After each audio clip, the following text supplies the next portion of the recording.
بسم الله الرحمن الرحيم الحمد لله رب العالمين وصلى الله على محمد وعلى آله وصحبه وسلم.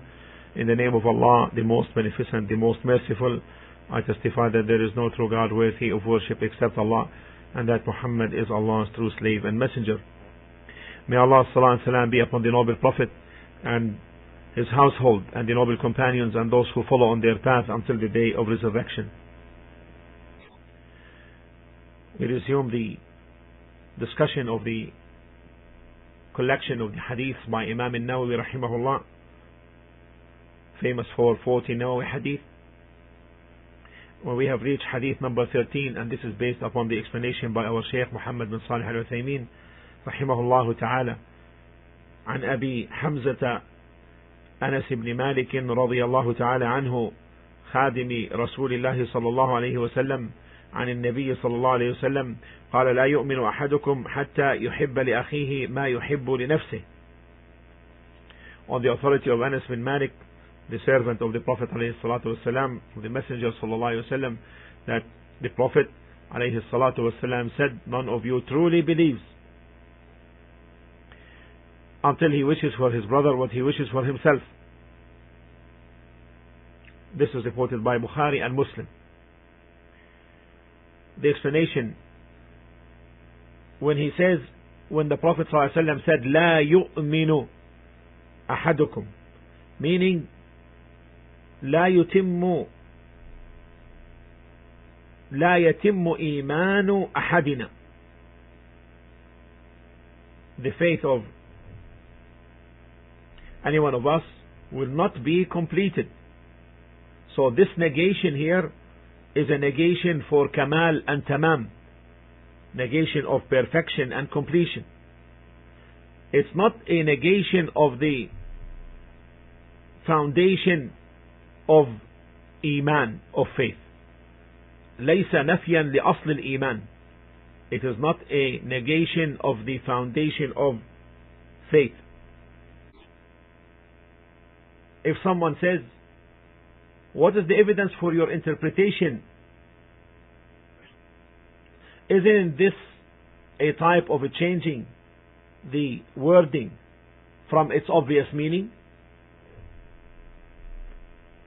Our response is that such action does not take the person, take him out of the state of Iman, and is not to be considered as apostate. Rather, it is a way of advice and admonition,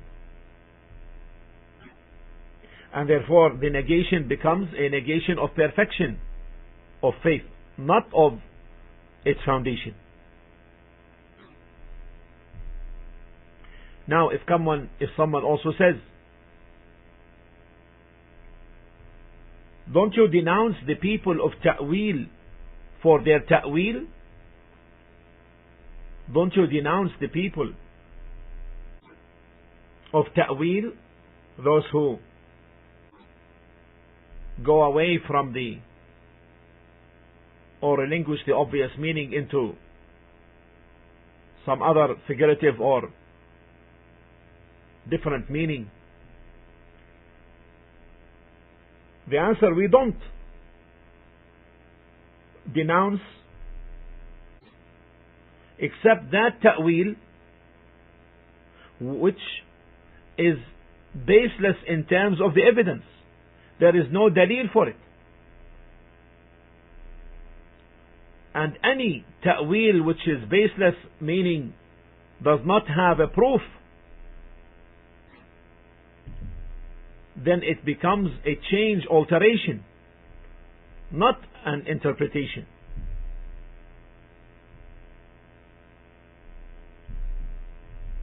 However, the ta'wil which is based upon the dalil, then this is considered an interpretation and not an alteration.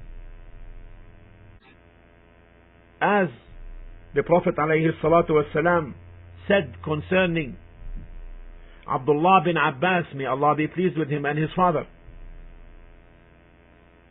when he invoked Allah for him, saying, Allahumma faqihhu fi ddin wa'allimhu at-ta'wil. O Allah, make him a learned scholar, understanding the religion. And he said, Allimhu at-ta'wil, meaning the understanding. So this is not the type of a blameworthy ta'wil, which is in fact alteration and not an interpretation. Now if someone says, what about the saying of Allah in Surah An-Nahl, verse 98, 1698, قال الله تعالى فإذا قرأت القرآن فاستعذ بالله من الشيطان الرجيم. فإذا قرأت القرآن, if you want to give the إذا قرأت القرآن, when you recite the Quran, then seek refuge with Allah from shaitan. In fact, the obviously understood meaning is when you want to recite the Quran. So if we resort to this meaning, if you want to recite the Quran, is this considered the blameworthy ta'wil or correct ta'wil?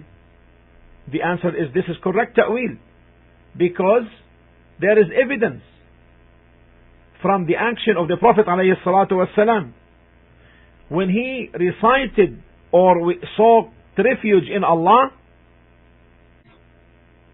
When he wanted to recite the Quran, he sought the refuge with Allah from the shaitan, not at the end of the recitation. So this is the obviously understood meaning. This is the interpretation. This is correct. This is not blameworthy changing of the meaning for us to say when you want to recite the Quran. فَإِذَا قَرَأْتَ الْقُرْآنَ. And if someone says, what about the saying of Allah in Surah Al-Ma'idah chapter 5 verse 6? يَا أَيُّهَا الَّذِينَ آمَنُوا إِذَا قُمْتُمْ إِلَى الصَّلَاةِ فَاغْسِلُوا وُجُوهَكُمْ.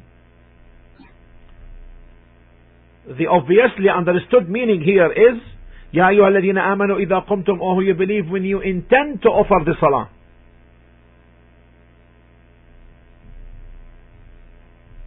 then wash your faces and your hands. Is this considered a blameworthy false ta'wil or interpretation? No. This is correct. So therefore we don't denounce ta'wil in an absolute sense. However, we denounce the ta'wil where there is no evidence for it, and we call it tahrif, changing, alteration. Here the Prophet ﷺ in this hadith, he said, لا يؤمن, none of you will believe. Linguistically, the term iman in the lugha is the al-iqrar, attestation, al-mustalzim lil-qubul, entailing acceptance and submission and yielding. This is the correct linguistic meaning of iman, and it is in agreement with the Islamic meaning of iman, with the Sharia meaning. Some, however, say that al-iman means attestation, and the correct meaning of iman in Sharia is that which is the attestation which leads or entails, necessitates acceptance and submission. So anyone who attests without acceptance and submission is not a believer. Is not a believer. Accordingly, the Jews and the Christians today are non-believers because they did not accept the deen of Islam and did not yield and submit to it. And Abu Talib attested to the Prophet ﷺ's prophethood, and he declared even saying, وَلَقَدْ عَلِمْتُ بِأَنَّ دِينَ مُحَمَّدٍ مِنْ خَيْرِ أَدْيَانِ الْبَرِيَّةِ دِينًا. And I know that the deen of Muhammad is from the best of deens. And he said, لولا الملامة أو حذار مسبة لرأيتني سمحا بذاك مبينا. And had it not been for blameworthy from his tribe, from his people, or being insulted, then you would have seen me openly and clearly accepting it. And he also made it clear that the Prophet ﷺ was not lying when he said, لَقَدْ عَلِمُوا أَنَّ ابْنَنَا لَا مُكَذِّبٌ لَدَيْنَا وَلَا يُعْنَى بِقَوْلِ الْأَبَاطِلِ. They know that our son, meaning Muhammad ﷺ, is not lying.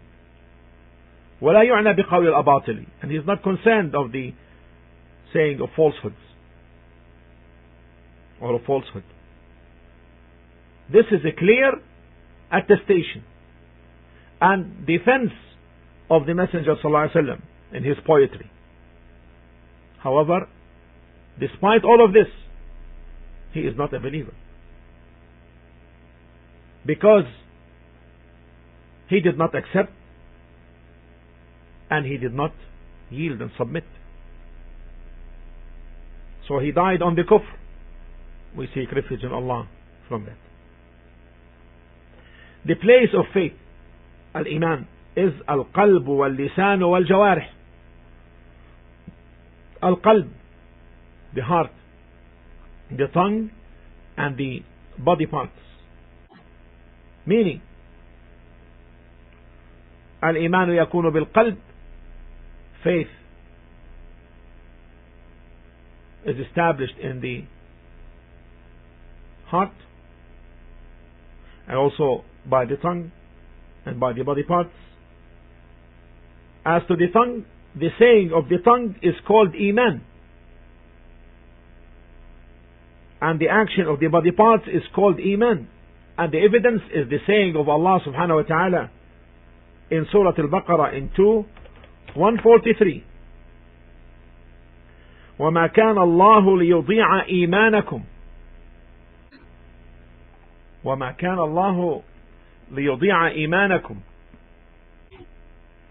Concerning the turning of the Qibla from Mecca, from Jerusalem, from Bayt al-Maqdis to Mecca, and turning the Salah. And we made the Qibla which he used to face only to test those who followed the Messenger from those who would turn on their heels. Indeed, it was a great heavy except for those whom Allah guided. And here's the point. And Allah would never make your faith, look, your prayers, referring to the prayers as faith, to be lost.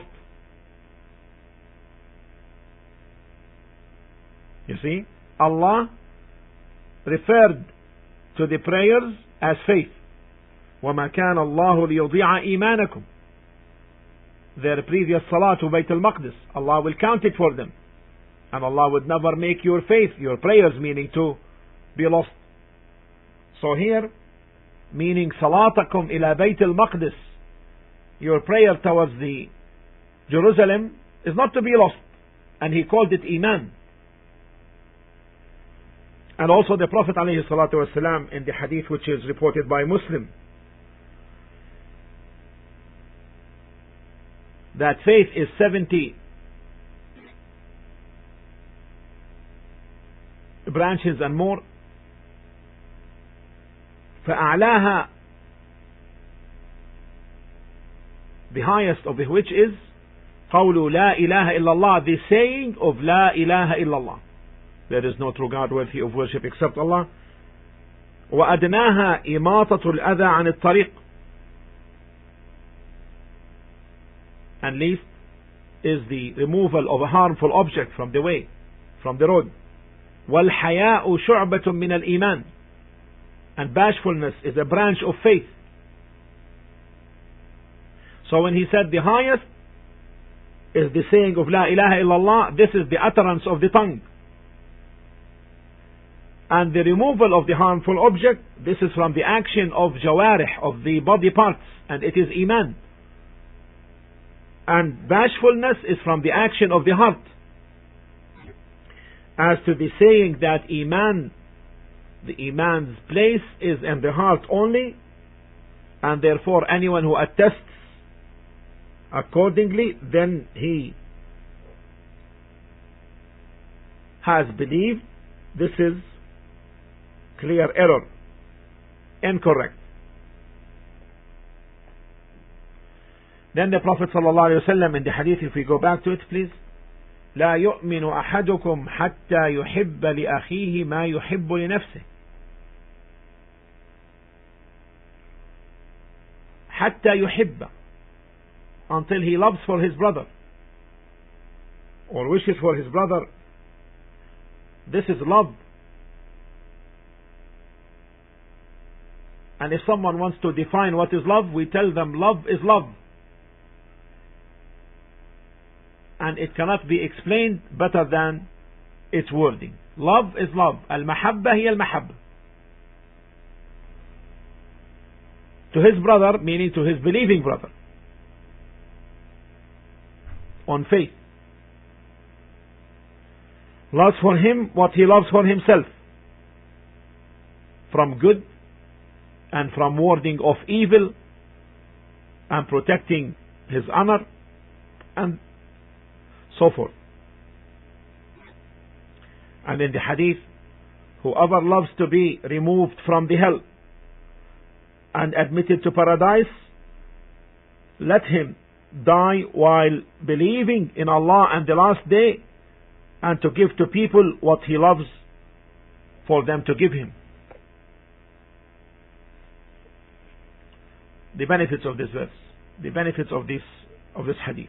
Number one, the permissibility to negate something is due to its incompletion, due to its incompletion, being incomplete. You can say, you can negate it. In this case, you will be negating the completion. And in the hadith, لا يؤمن من لا يأمن جاره بوائقه. He is not a believer, meaning a true believer on complete faith.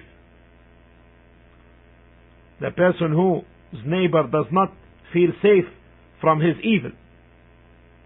This is a negation of completion, of completeness, of faith. Not of the foundation of faith itself. He is a believer, but ناقص الإيمان, incomplete in faith because of this evil.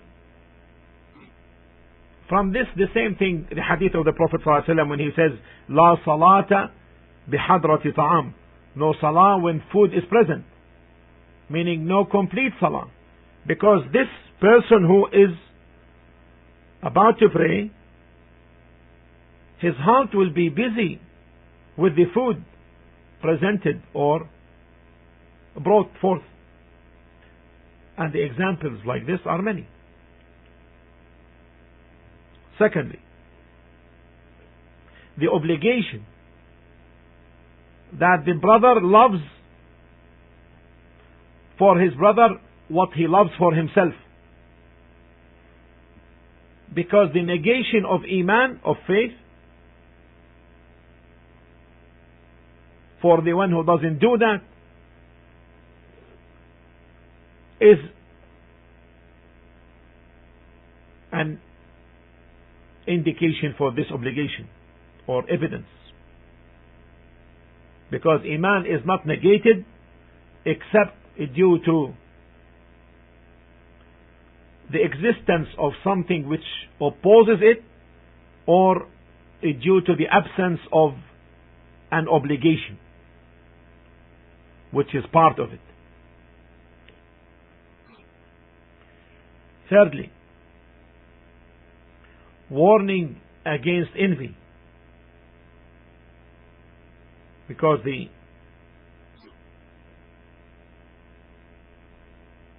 person who envies others does not love for them what he loves for himself. Rather, he loves that the favor of Allah bestowed on others be removed. And the people of knowledge differed concerning the meaning of hasad. Some of them said it means wishing that the favor be lifted from others.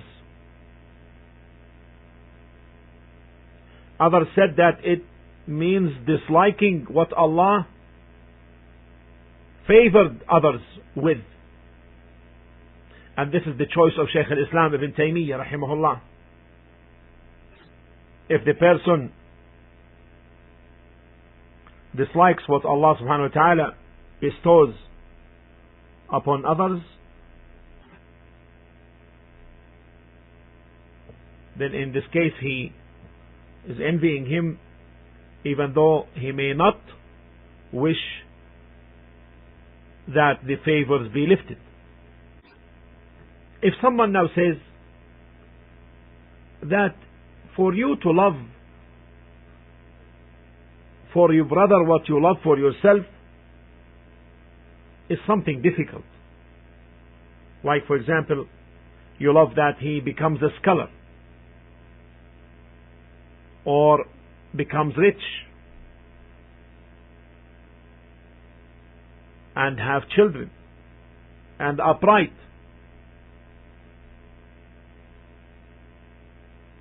This could be difficult.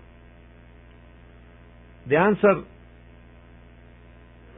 if you train yourself on that, it wouldn't be. It will become easy once you train yourself on that. However, if you follow your desires, then in this case, yes, it will become difficult for you to love for him what you love for yourself. Now, if some student now comes and says, would this include that I dictate to my student, my colleague who's a student, dictate to him the answers in the exam because I love to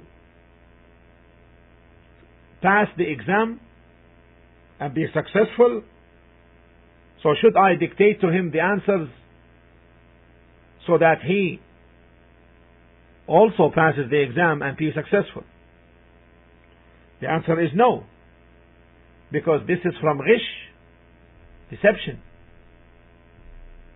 In fact, this is an insult to your brother and not an act of goodness towards him. Because if you train him on deception and treason, he will be accustomed to it. And therefore you will be deceiving him because he will carry a degree while not deserving it. These are, in summary, some of the benefits of this hadith. I ask Allah subhanahu wa ta'ala to make it an admonition to myself and to all of you. Walhamdulillah Rabbil Alameen. Wa sallallahu ala Muhammadin wa ala alihi wa sahbihi wa sallam.